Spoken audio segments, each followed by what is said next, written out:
Ukraine தலைநகர் கீவில் அந்நாட்டு அதிபர் ஜெலன்ஸ்கியுடன் இந்திய பிரதமர் நரேந்திர மோடியின் சந்திப்பானது நடைபெற்று வருகிறது. உக்ரைன் தலைநகர் கீவில் அந்நாட்டு அதிபர் ஜெலன்ஸ்கியுடன் இந்திய பிரதமர் நரேந்திர மோடியின் சந்திப்பானது தற்போது நடைபெற்று வருகிறது. 2 நாள் போலந்து பயணத்தை முடித்துக் கொண்டு உக்ரைனுக்கு சென்றுள்ள பிரதமர் மோடிக்கு அங்கு உற்சாக வரவேற்பானது அளிக்கப்பட்டு வருகிறது.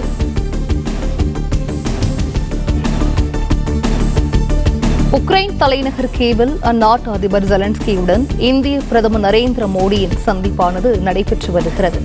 2 நாள் போலந்து பயணத்தை முடித்துக் கொண்டு உக்ரைனுக்கு சென்றுள்ள பிரதமர் மோடிக்கு அங்கு உற்சாக வரவேற்பானது அளிக்கப்பட்டு வருகிறது.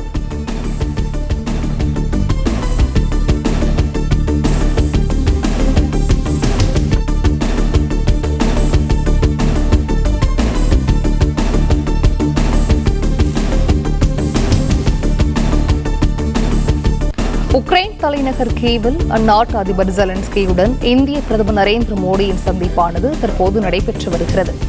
2 நாள் போலந்து பயணத்தை முடித்துக் கொண்டு உக்ரைனுக்கு சென்றுள்ள பிரதமர் மோடிக்கு உற்சாக வரவேற்பானது அளிக்கப்பட்டு வருகிறது.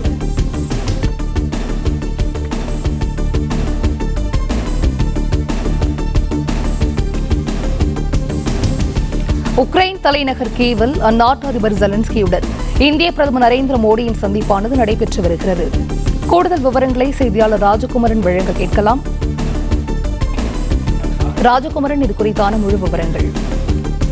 பிரதமர் நரேந்திர மோடி ஒரு நாள் பயணமாக இன்று உக்ரைன் சென்றிருக்கின்றார்.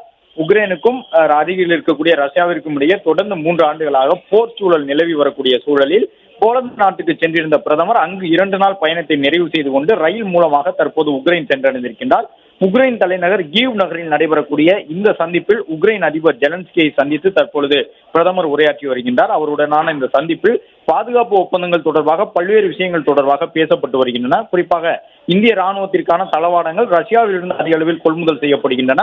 அதேபோன்று உக்ரைன் சார்ந்த சில தொழில்நுட்பங்களும் இந்தியாவில் பயன்படுத்தப்படுவதாக கூறப்படக்கூடிய சூழ்நிலையில் பாதுகாப்பு ஒப்பந்தங்கள் தொடர்பாக உக்ரைன் மற்றும் இந்தியா இடையே பேச்சுவார்த்தை நடைபெறும் என்று கூறப்பட்டிருந்தது. இந்த சந்திப்பில் ஜெலன்ஸ்கியுடன் அது தொடர்பாக பிரதமர் நரேந்திர மோடி பேசுவார் என்று எதிர்பார்க்கப்படும் நிலையில் நேற்றைய தினமே பிரதமர் ஒரு முக்கியமான கருத்தை சொல்லியிருந்தார்.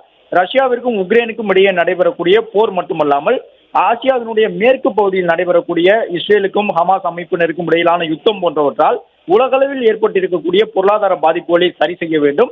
எந்த ஒரு நாடும் போர்க்களத்தின் மூலமாக தங்களுக்கு இடையே இருக்கக்கூடிய பிரச்சனைகளுக்கு தீர்வு காண முடியாது என்பதை போலந்து நாட்டினுடைய பிரதமர், போலந்தின் அதிபர் உள்ளிட்டவர்களை சந்தித்த பிறகு நேற்றைய தினம் தன்னுடைய கருத்தாக பிரதமர் சொல்லியிருந்தார். இதன் மூலமாக ஏற்கனவே ரஷ்யாவுடன் நல்ல நட்புணர்வை பேணக்கூடிய இந்திய அரசு தற்போது உக்ரைன் நாட்டின் அதிபரையும் சந்தித்திருப்பதன் மூலமாக ரஷ்யா மற்றும் உக்ரைன் இடையிலான போர் நிறுத்தம் தொடர்பாக பிரதமர் நரேந்திர மோடி ஒரு அழுத்தமான வலியுறுத்தலை தற்போது உக்ரைன் அதிபரிடம் வழங்கியிருக்கின்றார். ஏற்கனவே ரஷ்யாவும் உக்ரைனும் போரை நிறுத்த வேண்டும் என்று பலமுறை பிரதமர் நரேந்திர மோடி இந்திய அரசு சார்பில் அந்த வேண்டுகோளை முன்வைத்திருந்த நிலையில் தற்பொழுது நேரடியாக உக்ரைன் அதிபரை சந்திக்கும் பொழுதும் அதை வலியுறுத்துவார் என்று எதிர்பார்க்கப்படுகின்றது. போலந்து நாட்டிலிருந்து ரயில் மூலமாகவே தற்போது பிரதமர் கீவ் நகரை சென்றடைந்திருக்கின்றார். கிட்டத்தட்ட 10 மணி நேரம் ரயில் பயணத்தை மேற்கொண்டிருக்கின்றார். ரஷ்யா உக்ரைன் போர் காரணமாக உக்ரைன் நாட்டினுடைய வான் எல்லையில் விமானங்கள் பறப்பதற்கு அந்த அரசு முழுவதுமாக தடை விதித்திருக்கின்றது. என்றாலும் அந்த நாட்டினுடைய அதிபர் ஜெலன்ஸ்கி உட்பட நாட்டின் மிக உயர்ந்த தலைவர்கள் அனைவருமே ரயில்களைத்தான் தற்பொழுது பாதுகாப்பு ரயில்களை பயன்படுத்தி வருகின்றார்கள். அமெரிக்க அதிபரும் நம்முடைய பிரதமர் நரேந்திர மோடியை போன்று கடந்த சில மாதங்களுக்கு முன்பாக உக்ரைனுக்கு சென்றிருந்த பொழுது ரயில் மூலமாகத்தான் பயணம் மேற்கொண்டிருந்தார். அதே போன்று பாதுகாப்பு வசதிகளுடன் கூடிய ரயிலில் அருகில் இருக்கக்கூடிய போலந்து நாட்டு எல்லையிலிருந்து தற்போது உக்ரைன் சென்றிருக்கக்கூடிய பிரதமர் இந்த சந்திப்பினை மேற்கொண்டிருக்கின்றார். இந்த சந்திப்பில் 2 நாடுகளுக்கும், அதாவது உக்ரைன் ரஷ்யா இடையிலான போர் நிறுத்தம் தொடர்பான வலியுறுத்தலோடு மேலும் சில விஷயங்களையும் வலியுறுத்தி வருகின்றார்.